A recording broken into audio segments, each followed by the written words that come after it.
Have you ever thought about how life can turn upside down in an instant? When someone you trust and love betrays you, the pain can be unimaginable. How would you deal with such betrayal? Would you forgive and move on, or let it define you? Before I share my story, if you want to learn real-life lessons from experiences like mine, make sure to subscribe to my channel. Share your thoughts in the comments and show your support by liking this video. Now, let's dive into my story. I've faced many challenges in my life, but nothing could prepare me for what I discovered about Carol, the woman I thought was my everything, my love, my confidant, my partner in life. I trusted her completely, and that trust was shattered in the cruelest way. For years, we shared a life that seemed perfect. We planned our children's future over breakfast and tackled problems like Joe's expulsion from college together. We were a family, or so I thought. A few weeks ago, Carol's behavior began to change. She stopped checking in with me as often and often had excuses to go out in the evenings, claiming she was meeting friends. At first, I ignored the unsettling feeling in my gut, but one night, I couldn't take it anymore. I followed her.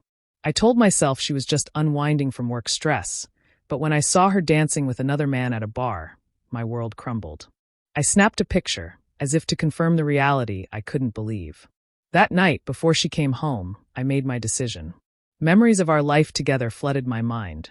Buying our first home, the birth of our children, and the heartbreak of losing our baby. But all those moments felt meaningless now. I left the picture on the table with my wedding ring beside it and a card for my lawyer.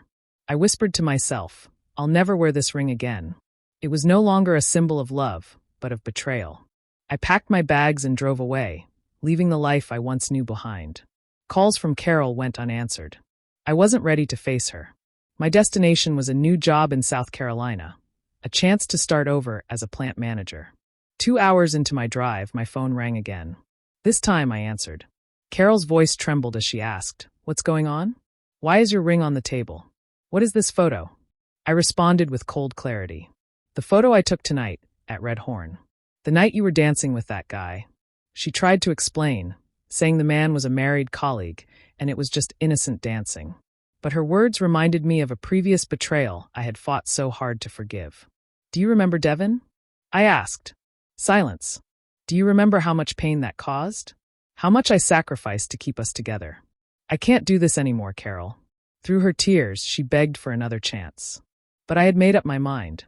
I told her the house and loans were taken care of, and I had left a fair divorce settlement. "Don't expect more from me," I said before hanging up.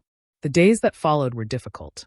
I adjusted to my new life, throwing myself into work to avoid thinking about Carol. But the weight of the betrayal lingered, and I often questioned if I had made the right decision. One evening, my daughter called. "Dad, what's going on? Mom says you misunderstood. Are you really not going to talk to her?" Taking a deep breath, I explained, "This isn't just about a dance." The wounds from her past betrayal never healed. I tried to move past it for our family, but trust is the foundation of a marriage, and I can't trust her anymore. She listened silently before replying, "We love you, Dad.